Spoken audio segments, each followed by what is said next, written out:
Welcome aboard Air Algerie Flight A, H468, the important intercontinental connection linking Algeria's historic plateau city to Saudi Arabia's holy gateway.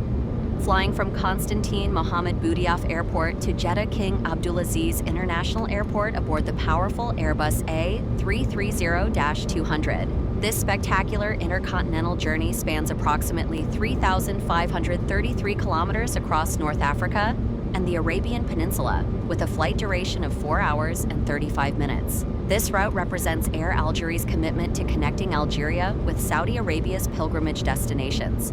Experience this magnificent North African to Middle Eastern adventure with Wayvana, where Algerian heritage meets Arabian spirituality.